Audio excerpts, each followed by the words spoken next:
ushindi kwa ukombozi wetu.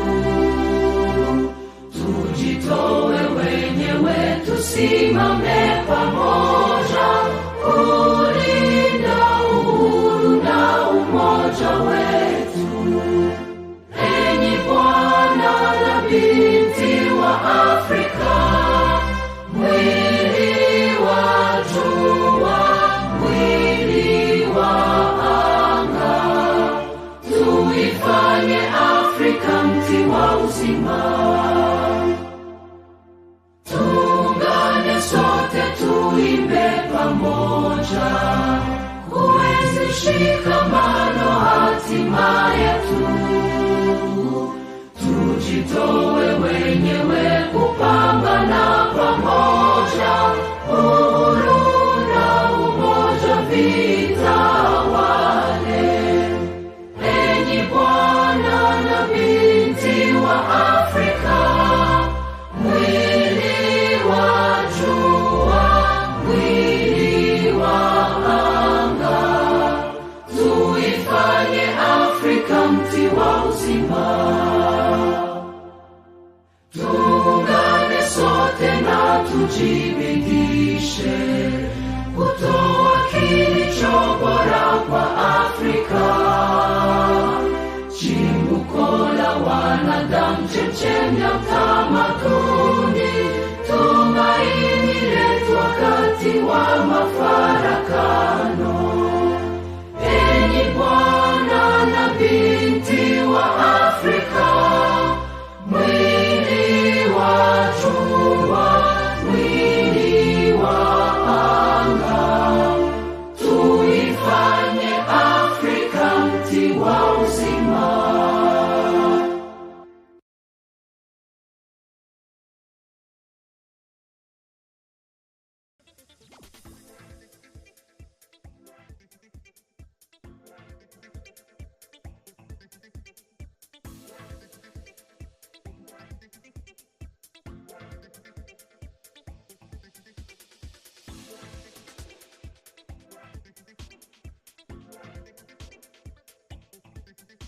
Welcome.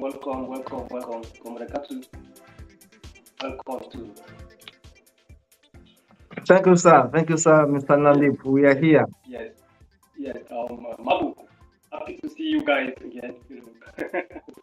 It's been a while, Yes, you are all welcome for today's gang show, Tattoo and the Gang. Today's gang show is the title is the impact of insecurity on Africa economy. So let's go straight to the point. My name is Nandip Andrew Bonfa.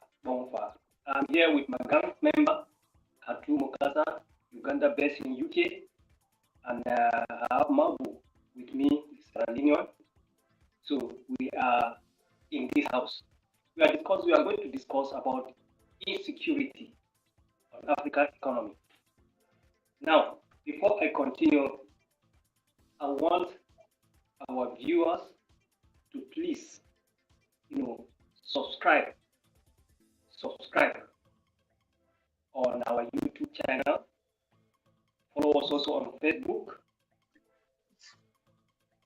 at Facebook or Twitter at Humanist TV Africa, or send us an inquiry at info@humanisttvafrica.com. You can also contact us on our WhatsApp 2547437567767. Our website address is also there too. Please follow us and you will get to know much about Humanist TV Africa. Now today I am with my host, our producer, which is Hussein Baya, Kenya, is the one who is producing the show for us. Today's topic is the impact of insecurity on Africa economy. We are going to deliberate on this topic. I am a gang member because insecurity in Africa has been a source of concern to everybody in Africa, not only in Nigeria, not only in Uganda, not only in Sierra Leone, but all over Africa, including Kenya, Sudan, Ethiopia, Tunisia, every other African country that you think of. Now, what is insecurity? Insecurity is a state of you are being open to danger or threat. Before this will happen, there must be a cause of insecurity.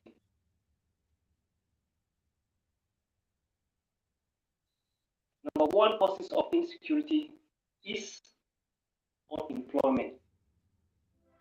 We Africans, we have so many youth. They are out of job, especially here in Nigeria. We have the statistics just show us that we have over 91 million youths that don't have anything doing. And this is a great threat to the nation and a great threat to the economy. This insecurity issue is can set investors out of the country. We have the issue of banditry, kidnapping, cybercrime. Just name all these aspects of insecurity is done by youth. Another aspect of insecurity is also corruption. This is perpetrated by the eye of what we call politicians. They are thieves. They are the ones that run down the economy of the country, of every African country. You see, the politician, the money that is meant for the security intelligence, they will divide it into their personal accounts and use it. So the security agent, you are prone to threat also from an adversary. Nandip, if you can hear me. Yes. You are breaking badly. Your network is breaking. I can't actually hear you. Can you hear me now? Your network is breaking. Yes. When you're speaking, your voice is breaking. And honestly, I don't think our viewers can hear you. Okay. So what can we do? Can I? Okay. So yeah, I've muted myself. Okay.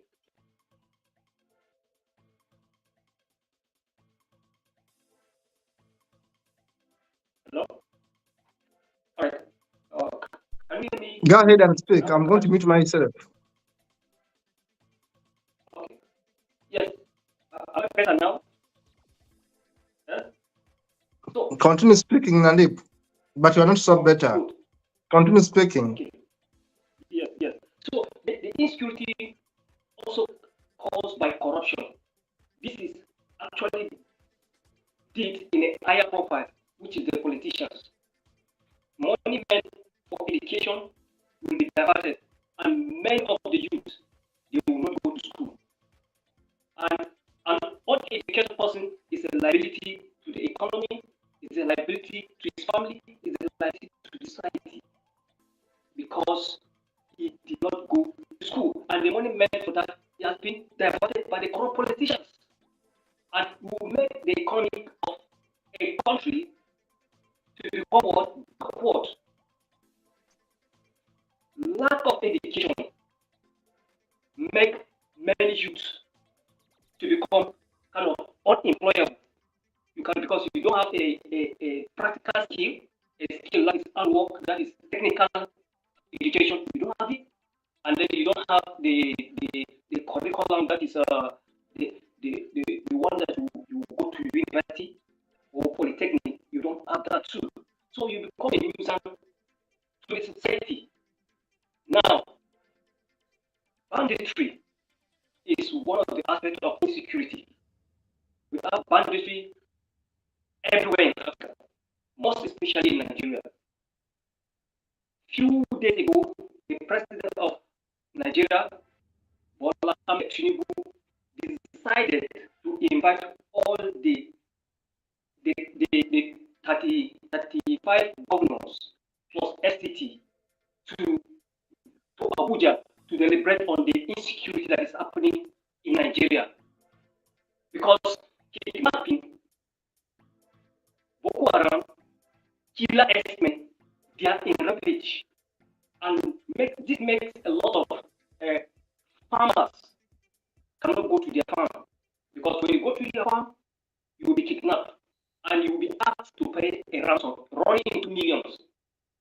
A poor man that cannot be able to eat 2 square meals a day, and you will ask to take millions of naira. Where will he get that millions of naira from? He doesn't have it. But those banditry killer men, they cannot even understand it. They need money. All these drive investors out of the country. You to make the economy of a country not grow. It's something that happens to all over African countries. Let's look at what is going on now in Congo. Congo now is just becoming a genocide because of insecurity that is going on there, because of the mineral resources. We are told that there are over 200 militia groups fighting for cobalt. Cobalt is a mineral resources in Congo that is used for cell phone and other implements to manufacture. But all the Western and Asian countries, they are here in Africa. Why are we like this? Our leader, they are not focused. Our leader, they don't think properly. Our leader, they don't do the right thing. That's why people come from outside and influence of people who are not educated because they are backward. Then they will use our people against us. The genocide that is going in right now in Congo is alarming. It makes the economy of the Congo to be backward in the sense that no investor will come and put his money there. The same thing that is going on here in Nigeria. Many of the big companies, most of them, they are closed. They go to Ghana, a small country. They are not even quarter of our population, Ghana. But you see, Ghana, they are developing faster than Nigeria because our leaders, the corrupt politicians, they are not focused. What they do is themselves, their money, and their families. That's what they do. They don't care about any person. Nandip, if you can hear me, you are breaking terribly. If you can hear me, yes. If you can hear me, comrade, you are honestly breaking bad.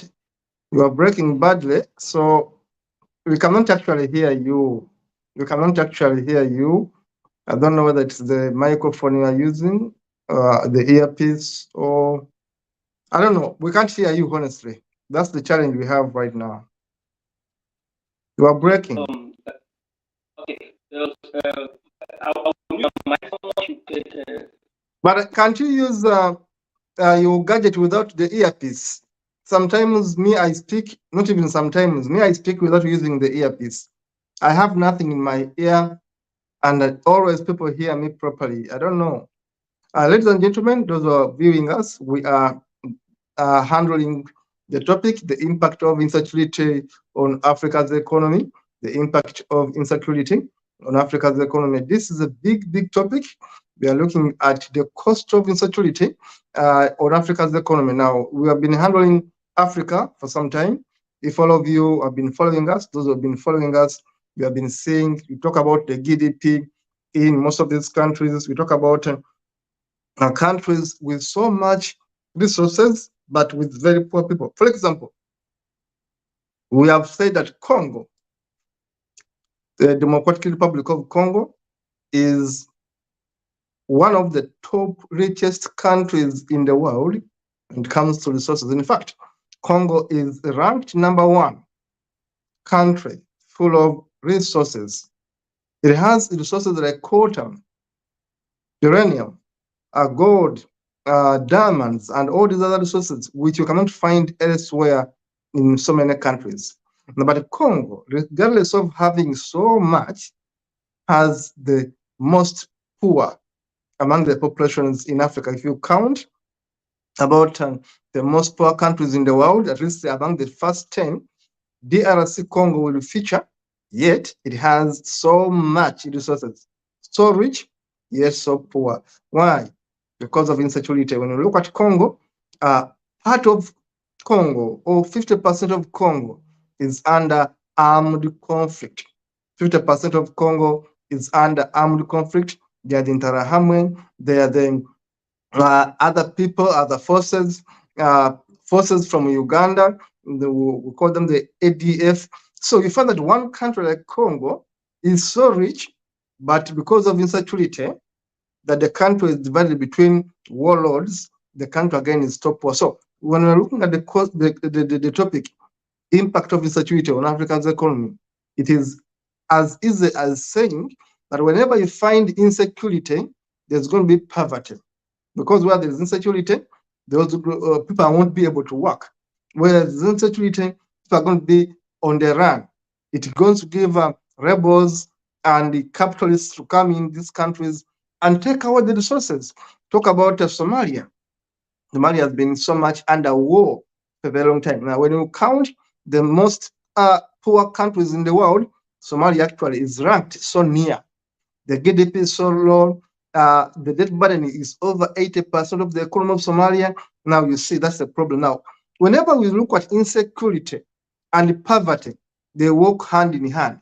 They are symbiotic twins. They are Siamese twins. They work hand in hand. Where there is insecurity, there is poverty, there is war, there is diseases, they are suffering. Now, impact of insecurity, how do you measure it? You look at the economy of the country, you look at the peace index of the country, and you look at the development index of the country. Countries like Botswana, why are they doing well? Botswana has never seen a war, for example, as the country. It is a very beautiful country. It is a very peaceful country. Look at countries like Namibia. Since 1975, it has been largely a very peaceful country. Now, when we look at these countries that haven't been so much under war, and you compare them with countries in war, there's a big difference. Compare Namibia, for example, and Mozambique. Neighboring countries, they had the same history. They all got independence about 1975. But Namibia is far more happier than Mozambique, because Mozambique spent 27 years under civil war when UNITA of Jonathan Savimbi was fighting against MPLA. Now, 27 years of war, of civil war, cannot leave the country the same. Now, insecurity moves hand in hand with poverty. Insecurity affects the economy. Insecurity contributes to unemployment. Look at Nigeria, for example. The northern part of Nigeria has been partly unstable. Much of the time, northern Nigeria has been very unstable. They are the Fulani, they are the people fighting religious kind of extremism. The Muslims are fighting Christians. The people are taking over some territories. The government of Nigeria cannot actually decide so much what's happening in the north. Now, compare the poverty levels of the people in the north with the people in the south of Nigeria. Yet, ironically, you will find that the northern part of Nigeria has more resources. It has resources, but how are they using these resources when they are under war? Now, a country under war, a country under conflict can never develop. For example, compare Tanzania and compare it with Uganda. That Tanzania has had a very peaceful government since independence. It has been under one party. Tanzania has been under one party since independence. They keep on changing presidents since independence. Uganda has been the most confused of all countries in East Africa, at least the oldest East Africa. We have changed the presidents as we can change underpants. We change this one, we change this one. We change this one, we change this one. We are always in conflict. We spent so many years fighting each other. 5 years, 1980, 1985. Then, before that, from the independence of Uganda in 1962, Uganda has changed 90 presidents. There was a president who lasted for almost 61 days. in Uganda. Now, what does it mean when we have a conflict? People cannot settle down to work. Compare Uganda and Tanzania. Tanzania has got peaceful transition of power. Uganda has been always under conflict. As a result, Tanzania has moved in lower middle income. Uganda is still under the cluster. Regardless of the resources Uganda has, it is still considered very poor. And Tanzania is far ahead. Why? Peace in Tanzania. Tanzania is middle income. Uganda is not even seeing the window to middle income. Now, when you talk about security, you look at these countries' economies and then you ask yourself, is this country stable or not? Look at Ethiopia and compare Ethiopia with Eritrea. Eritrea has been fighting Ethiopia. Ethiopia has been fighting Eritrea. Eritrea is the bigger brother. Eritrea is the smaller brother. Who is more developed? Ethiopia. Why? Ethiopia has the army, can control Eritrea. Eritrea, they're always on the run. They're always on the defensive. Look at Sierra Leone and compare it with a country like Senegal, for example. Compare those two. If you want to get a clear analysis of these countries, you compare a neighboring country with another, look at their GDP and look at security. Sierra Leone is always under bloodshed of one or another. Internally, people are striking, people are being shot in the streets. Now compare with Senegal. Or compare with Gambia. They are all poor countries, and Senegal actually, Gambia and Senegal may even have less resources than Sierra Leone. Sierra Leone has fewer people than Gambia and Senegal, but Senegal on paper is far better.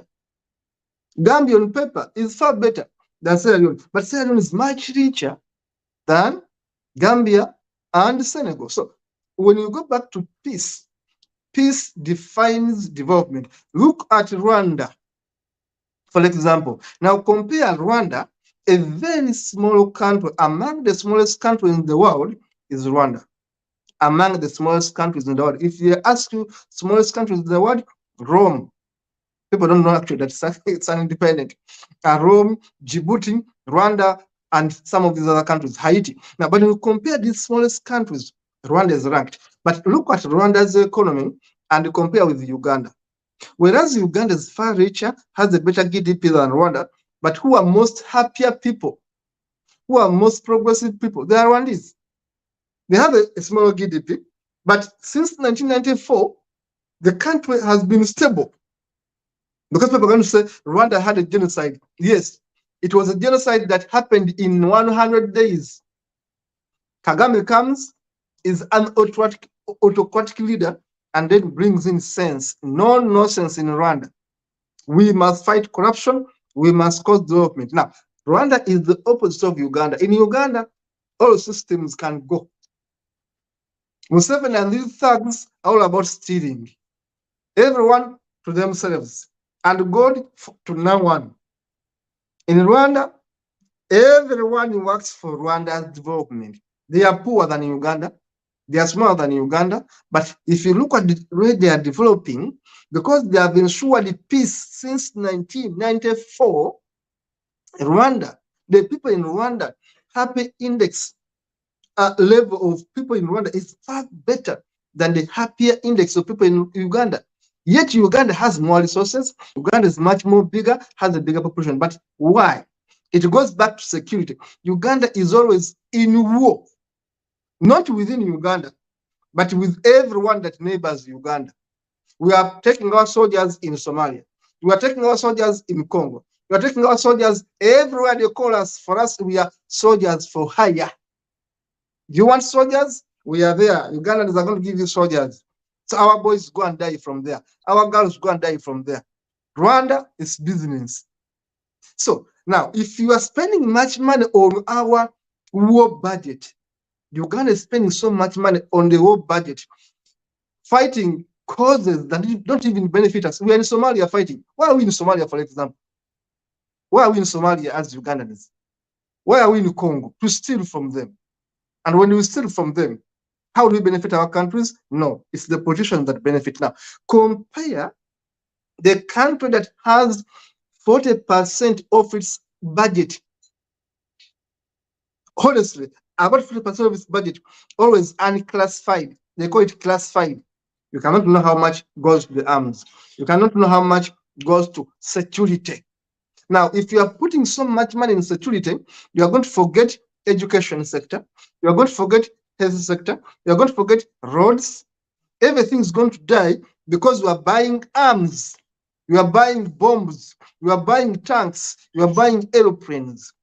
Now, insecurity, even when it's not within Uganda, but the president, because he's an emperor, he wants to fight everyone around him and show them Museveni is the bigger brother. Now, our people are insecure as a result. Why? Somalis come to Uganda and bomb us. Somalis come to Uganda and bomb us. We have been having cases of suicide bombers in Uganda. Suicide bombers. People come with bombs and detonate themselves amidst the people and kill us. So that's insecurity. Number two, insecurity doesn't simply mean absence of war in a country. Insecurity also means poverty. Poverty. Nandip and Mambo, the day you wake up and you don't have what to eat is the day you know that you are not secure. Mambo, the day you sleep on an empty stomach. Nandip, the day you sleep on an empty stomach, and your daughter comes and says, Daddy, we need sugar. Daddy, there's no rice. Daddy, there is no this and that. Is the day you feel insecurity. Because people think insecurity is about guns blazing, people dying on the street. No. Insecurity goes in your pockets. So, why are we insecure? Poverty. Poverty, the day we are not able to take our children back to school, we are insecure. The way we are sick, we cannot get medication, we are insecure. That is all a total sum of insecurity in Africa. And insecurity affects the economy. How? Because you cannot pay taxes. You cannot pay taxes when you are poor. You cannot pay taxes when you are on the run. Who benefits out of Africa's insecurity? It is the capitalists. Who are the capitalists? Everyone that works for themselves, whether black people like me, whether Caucasians, whether Asians, everyone that does not work to benefit the rest of the community, but work to benefit themselves, to me is a capitalist. Capitalists, in my sense of definition, are those people that are so greedy that they will take everything from the poor, from the community, without even minding about the tomorrow. Those are capitalists. Capitalists are making guns, but who needs a gun? Always ask yourself, if they're always making the best gun on the market, what do guns do? Do guns bring food? Do guns bring healthy systems? Do guns bring happiness? Guns bring war. Guns bring poverty. Guns bring misery.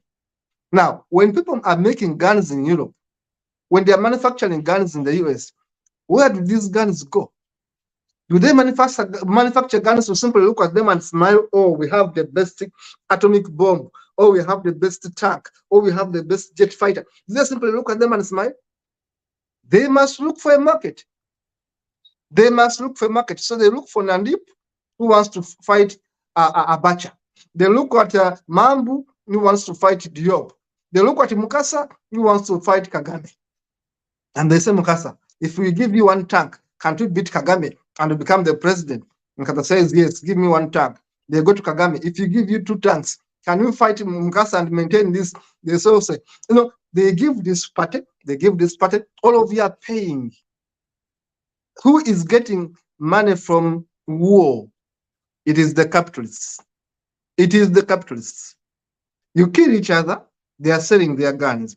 But after killing each other, they come and control the territory where the minerals are and become much richer. Look at Congo. I've been analyzing Congo in one of my country profiles. Look at Congo. Go to Congo, simply Google and find out how many companies from Europe are occupying Congo, from Europe alone. In Congo, there are private airfields where you simply go with your private plane or jet and you land.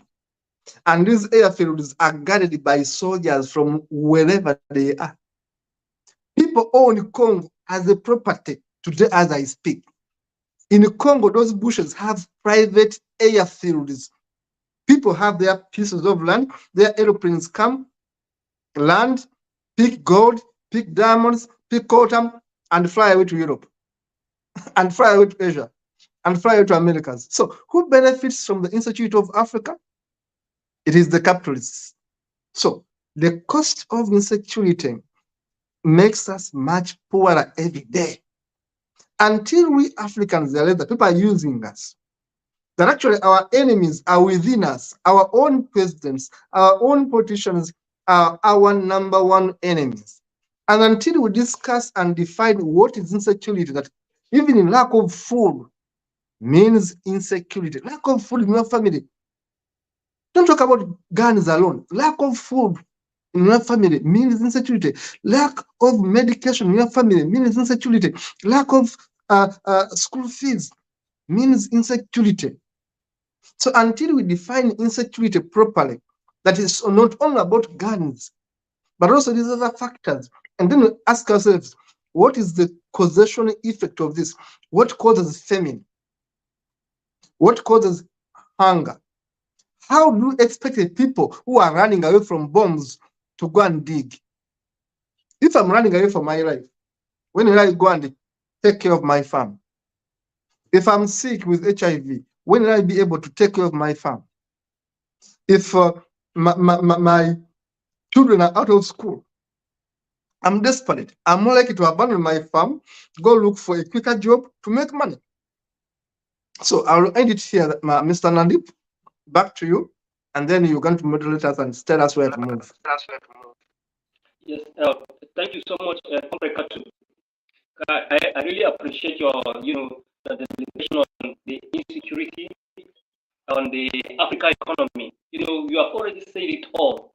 Insecurity is not only about using gun, using machete, cutlass, and fight, as you put it. It's also about lacking the basic amenity in life, education. You are not educated, you are insecure. You don't have food to eat, as you said. You are insecure. You don't have basic amenity. You are insecure. You are coverless. You are also insecure because no money, no friend. Now, the causes, as you have rightly said, is our leaders. So how are we going to do? It's left for us to think and reason very, very well. Before then, before we talk about solution to insecurity, let's hear from Mabu, his own aspect of the impact of insecurity on Africa economy. Yes, Comrade Mabu, please let's hear from you. Thank you. Yes, sir. Thank you very much, Comrade. Like Comrade Katu was saying, I'm getting feedback.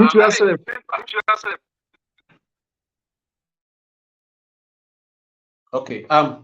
Like Comrade Kato was talking about insecurity, we will not only limit it to guns, and also the comparison he said about Sierra Leone and Senegal, and also the Gambia. Sierra Leone is a good example to that, honestly, because looking at a country with so many wealth and everything, but we are insecure in everything you can think of. Like we had 11 years war, senseless war. We call it senseless war because they were fighting for no reason. If you ask anyone today, what was actually the reason why Sierra Leoneans were fighting, they will tell you there is no reason. So it was senseless war. So that was actually one effect that actually damaged our economy, and also the poverty rate. And you will see that a country with so many wealth and everything, every mineral resources, but we are down there. You could not even imagine that there are thousands of Sierra Leoneans who will go to bed hungry almost every day. So we are insecure because we do not have food to eat. We are insecure because there is no money there is no proper health care. We are insecure because there is no good educational system in the country. But if you look at it, the country is wealthy.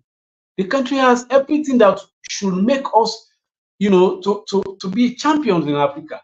So our insecurity is actually caused by our so-called leaders, those who are in position, those who are leading us, because they are actually securing themselves and then leaving us, you know, just in the empty field to die by ourselves. So if you could think of Sierra Leone and then you think of Senegal, like Comrade Kato was saying, you cannot even compare as at now. You cannot even compare. Or the Gambia. The Gambia is a very small country, very, very small country. If you divide Sierra Leone into three, maybe the Gambia is just one of it. And they are only living on groundnut. On only groundnut. And Sierra Leone has diamond, gold, but Gambia do not have all these things. They only have groundnut. But you cannot even compare the way how Gambia is developed to Sierra Leone. You cannot compare. So what is our problem? What is our issue?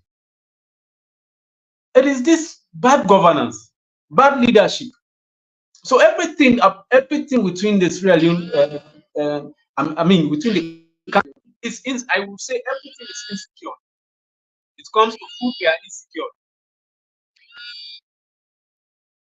We are insecure. When it comes to healthcare, we are insecure. When it comes to education, we are insecure. So if our children are going, if parents could not pay school fees for their children, could not be able to raise money to pay school fees, if parents could not afford medical bills, even food to eat, so where is our security? Because the economy is doing nothing. So I will just stand up on the stage and shout, Sierra Leone, we have diamond, we have gold, we have this, but is it showing on me that we have all these things? There is nothing on me that will show that actually we are actually benefiting out of these things. And even if you visit the country, I could tell you now that Uganda is a little bit better in electricity. Because if you are in Uganda, you will enjoy electricity. At least they are trying that side. But Sierra Leone do not even have electricity. We do not even have electricity. So, and no good roads. So where are these diamonds, this gold, where are they going? If we do not have good road, we do not have electricity, there is no food. So where are the diamonds going? So they are like on the 26th of November 2023, the government announced that there was a break in the armory. Now I will tell you that there are armed robbers in Sierra Leone. After the break of that armory and guns were stolen, we do not even know how many of the ammunition was stolen. And now people are complaining that they have armed robbers going from house to house. They will go to your house if you are a medical, like very recently where I was staying in Sierra Leone, a medical officer in that town. Luckily, he traveled to America, and then armed robbers went to his house and put his security under gunpoint, ransacked his house, stole everything. This was not happening in Sierra Leone, but now it's happening because the youth do not have work. And if you look at it, these are people who are graduates. These are people who are educated, but because there is no work, government is not providing any work, nothing. So what they did is to go and take some guns and then go on the street. Before this time, Sierra Leone do not have armed robbers. We have thieves on the street, but for using gun, moving from house to house, it was not happening, but now it's happening. It's happening. And also the opposition leader, his house also was about 2 weeks ago. They went to his house, put him and his wife under gunpoint and stole whatever they want to take, and then they go away. So everybody is now like you sleep with one eye open, because what the people are protesting for, these things that they are protesting for, they are not being looked into. The people have protested severally. We have protested severally. And if you go on the street to protest, the military is there to kill you, because they will say you should not go out. So you should just sit and look at them. Whether they are doing good, you should shut up. Whether they are doing bad, you should shut up. You should not say anything. So Sierra Leone, as an example, everything, like it's not only about the guns, it's about food, it's about electricity, it's about medical, it's about education. So we are insecure in everything. The whole system is just down. How would you expect investors to visit when we do not even have electricity? So what are they going to use when we do not even have good roads? How are they going to be transport from one place to another? You will see that for someone to travel between 20 miles, you will spend a whole day to travel because of the road network. We call them hard to reach communities. How will you go to those communities? But there are people in that country who are enjoying the resources, who are enjoying the money, just few.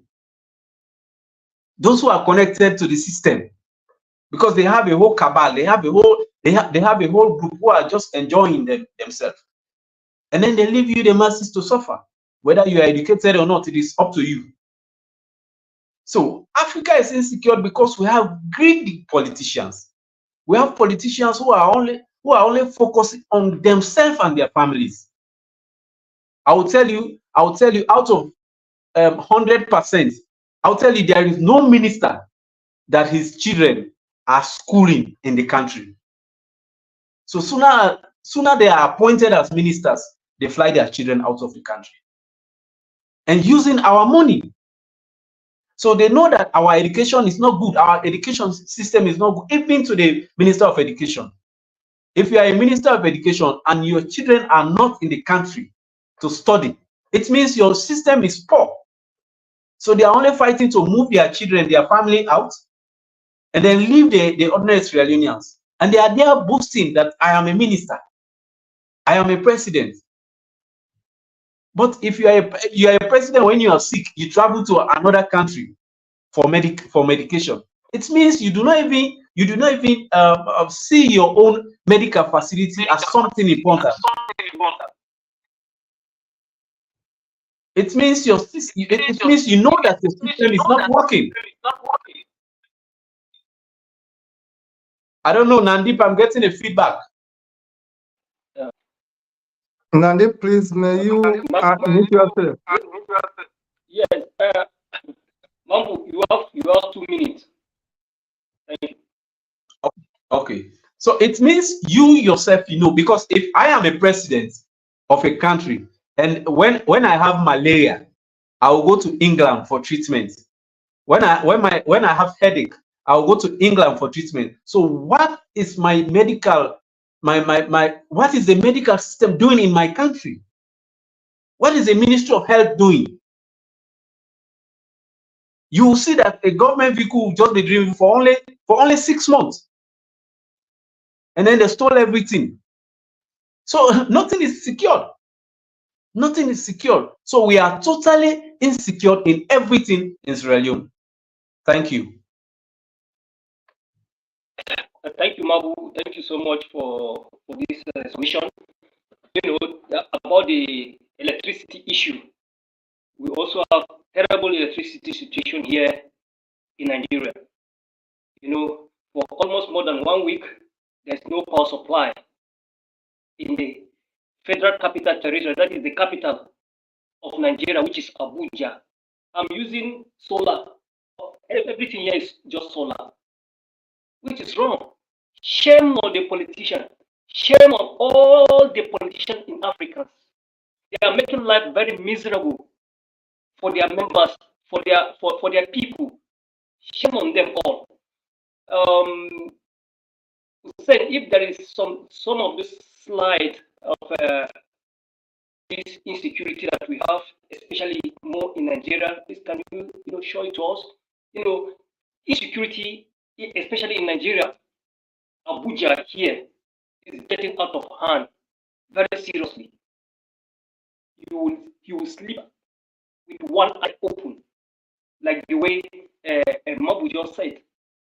Immediately when I heard my dog barking, I will jump out of my bed because I don't sleep, not sleep again. I only sleep in the daytime. Night, I have to what to be vigilant. You can see how insecure the FCT is all about. That is the Abuja, the capital of Nigeria, is all about. Insecurities everywhere. The food stock is getting higher. You know, you cannot buy food that can take you for 1 week. You spend a lot of money. So the economy of Nigeria is just getting bad every time, and every day.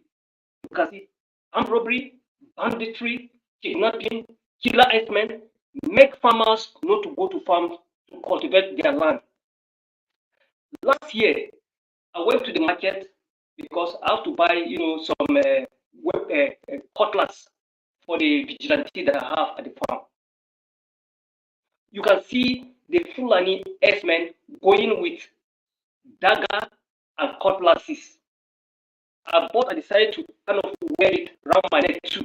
You can see how everybody is looking at me. Is this man normal? But it's normal to other people to be going around with cutlasses and machete. They see that one as normal. And if they see you, an educated person going around with cutlass, they will look at you. Why is this guy going around with cutlasses? But my cutlass is not to be killing people with it. It's to attack thieves and banditry that come to attack me. But the Fulani herdsmen, they will go to the farm, chase you out of your farm. If you didn't go, they will kill you, put their cattle to feed on your crops, destroy it. That is how bad the insecurity is. It is in this country. And how will our economy grow when other people are destroying your property? And if you talk, the government will support them. Last 3 years ago, the government want to take people's land to make it as a ranches for Fulani herdsmen, and which we are told that the land belongs to the government. My ancestral land, collecting it from me, giving it to another person that has cattle and is doing it as a business. Right cattle, later on you sell it, I get money. Me, you are collecting it from me. That this is not fair.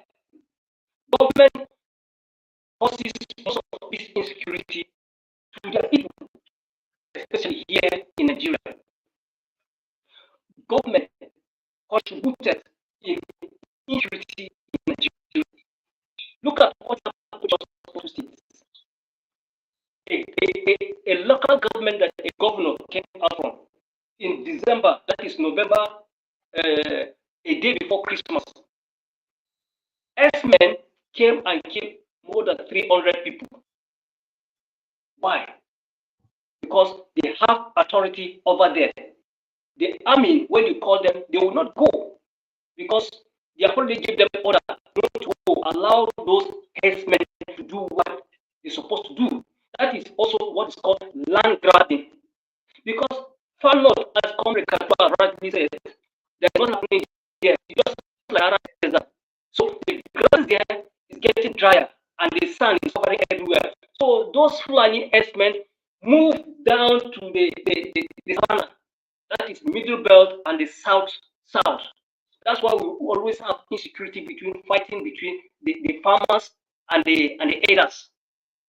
Stay in your place, have a ranch, and take care of your animals. Don't come to me, want to kill me and collect my land for your own animals. It's not fair. I want the government of Nigeria to allow everybody to carry weapon, to carry arm for protection of yourself. We have only one life here on earth. When I die, I die. So I have to do everything possible to protect my life, my family, and my loved one. So government have to give us that authority. They should create what we call it, state police. Insecurity is so rampant that many of the company organization here are closed down. Many people don't have work to do. If you have work, don't allow that work to leave you, because you will not going to get anything. Those that have the work, there's no money to pay the salary of the workers. You can see how insecurity causes the economy of the country to be drastically destroyed. And people, we are the one that encourages this insecurity.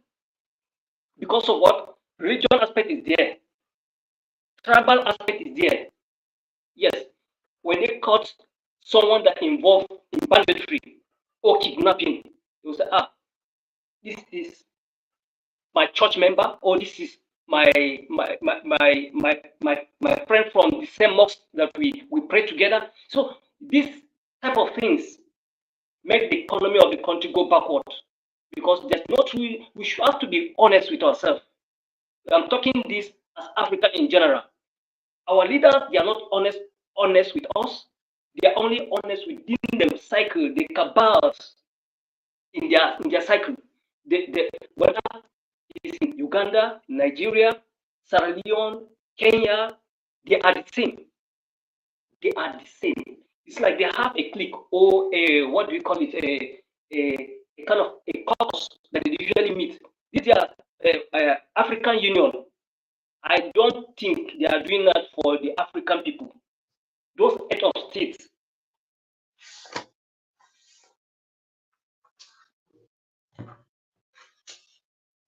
I think I've got a problem there with the network. Mambo, maybe you give us a conclusion there. Yes. Talking about insecurity, when I look at the everything we've said, and I was just thinking now that when a country has some good personalities, and example, like I've known and working with you now as Kato Mukasa, and I know your ethics in work. I know how passionate you are, how you want to see things moving from one stage to another in a very good way. And then a country like Uganda has someone like you, and they are not making use of you, for the development of the country.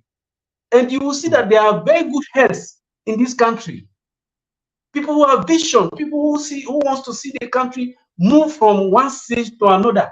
And then they leave these people, and they're looking at someone who doesn't even have focus. Someone who is just, and if you look at African leaders, the most wicked thieves, they are religious. They are religious. If you look at them, they are always praising. They might be Christians or Muslims, and they are the thieves, the big thieves in Africa. Those so-called leaders who are leading Africa into more poverty, into killing each other, they are all religious. So is it that type of that life is actually leading them to that they do not even have time to think about, oh, what we are doing is not good? This is what I have observed. If Uganda could have Kato Mukasa and Uganda is going there, it means something is wrong somewhere. So we are also looking at the choice we are making in leadership. Those who the ones we select, or the ones who select themselves into leadership. We select evildoers into our leader, and this is why everything is insecure in Africa. Like in my country also, this is why everything is insecure, because a country like that, with a very small population, with that type of mineral resources, with that type of with the kind of facilities we have, and still people are going hungry. People are jobless. Their unemployment rate is very high. So we are insecure in every aspect, every area. But yet we have some good-headed, but they do not consider them. In fact, they see you as enemy of the state. They see you as enemy, because when they know that the way they are going, you are not going that way. You want to drag them into a good way, but they do not want to look at that, because they have that corrupt mentality. They have that that mind of enriching themselves and their families and their close friends. So they do not even care whether you are good in your field or not. So this, I think, this is what is putting us down. And we should think about this thing and try to rearrange ourselves if we actually want our economy to grow, or if we want to be insecure in anything that we are doing. Thank you. Thank you very much, Mr. Mambo. There, I think you have made it very clearly and very succinctly, beautifully put that the challenge is with us as a people in Africa. I don't think we lack resources. I don't think we lack the best brains. You have said it all. All of us have the ability. You would serve Sierra Leone very well. But the framework in which you should serve your country is not there. We have very good brains in diaspora. We have the most intelligent, the most dedicated people in diaspora, people from Africa in diaspora, because they are running away from trouble. They are running away from death. They are running away from diseases. They are running away from unemployment. There are many reasons why they are running away. Because there's no way they are going to stay in a stagnant environment. They are dying, they are diseased, they are poor. Now, that is the total effect of insecurity. We call it the sum effect of insecurity. Insecurity is not only to mean war. Security and peace is not only the absence of war, but also poverty in our pockets, but also despair. That when Sierra Leone, you get a very beautiful example to augment what I said. Compare Gambia and Sierra Leone. Gambia almost has nothing in terms of minerals. Sierra Leone almost has everything. But Gambia has been on a terrible speed of development, terrible, terrific. With their nuts, with their coconuts, with their whatever. They are simple things from the agriculture sector, not even minerals. But Gambia is organized. Gambia is organized. Sierra Leone is disorganized. Now it goes back to leadership. I gave you the example of Paul Kagame. Came to leadership April 1994. He has been in Rwanda for the last so many years, almost 30 years now, leading Rwanda. But because he's meticulous, he's a dictator, no question about it. But he has the art of leadership, management. So the other day I was talking about leadership. Now, leadership means the ability to lead others to progress. If a leader leads you 2 steps backward, he's not a leader. He's a misleader. Fire him. A leader must be able to lead people forward. A leader leads at the front line. People don't know the difference between a leader and a misleader. In Africa, we have misleaders. They lead you in a wrong direction. A misleader leads you in a wrong direction. A leader takes you steps forward. A misleader takes you steps backward. Kagame goes to Rwanda. Rwanda is under genocide. 1994, the man helps a small country to move forward. That today, we give it as an example. So sometimes even I say, it's not about leaders staying in power for a long time, but about how they use their stay in power. It's not about leaders staying, because Kagame has been there for almost 30 years. Kagame has helped transform Rwanda. Museveni has been there for almost 38 years. Museveni has killed Uganda. 2 leaders, all of them serving a long time. One is making a difference, another one is putting his country in a ditch. So leadership should be studied properly in Africa. How come that a small country like Botswana is doing far much better in terms of poverty index being very okay than South Africa? Botswana is a kid when you compare it with South Africa. South Africa is the giant, has the biggest economy. But are people employed in South Africa? South Africa has the highest unemployment rate in Africa. If not in the world, but in Africa, I'm sure, has the highest unemployment rate in Africa, South Africa. Yet, the Zimbabweans go to South Africa, Zambians go to South Africa, Ugandans are rushing to South Africa, Nigerians are going to South Africa where there are no jobs, where people are killing each other, xenophobia. Now, how stupid can people be? You don't even read the website to know that South Africa has no jobs. It is one of the highly unstable countries. People are fighting each other. There are no jobs, regardless of the wealth they have. But you still go to South Africa to look for a job. Are you stupid? It shows you are desperate. You are desperate. So you compare a country like Botswana, very small, but people are smiling in Botswana. Not rich, the GDP is a bit low, but people are employed, are better off than the people in South Africa. And when I say than the people, I talk about than a black people in South Africa. You know, so it goes back to leadership. And ask yourself, who is leading South Africa? Black-skinned men like me. Because they will say, oh, you see, it is apartheid. You see, the Caucasians are ruling us. No, the Dutch left. The Afrikaners left, told them, okay, you people want to rule themselves, yourselves? Please, here is your country. 1994, 92, take over. Lead yourself. Now, black-skinned guys like me are into leadership in South Africa. What have they done? They have messed that country up. They have messed that country up.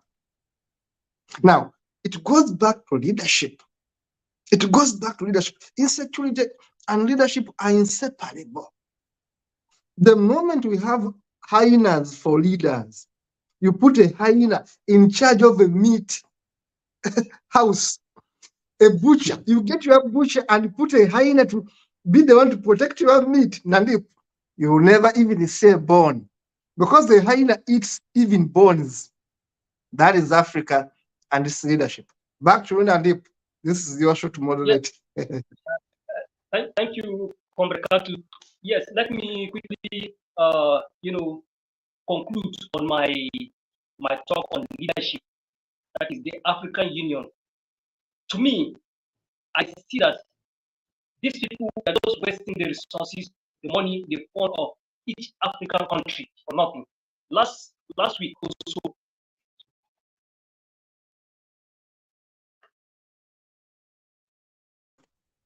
your connection is low, but also I'm going to request you to conclude the show because our time is up. And if your connection is low, maybe Mambu, how do you conclude this show? Why don't you conclude this show and we leave? We have already beaten time. I think we've above time about 3 minutes. So we want to say thank you to our viewers, and we encourage them to subscribe to our YouTube channel, which is Humanist TV Africa, and also our TikTok and our Facebook. And I'm also asking that they should share our videos, and also press the notification button, so whenever we are live, you'll be the first person to be notified. We want to say thank you today, and bye-bye. Bye-bye. Thank you so much. See you in the next one. Bye-bye.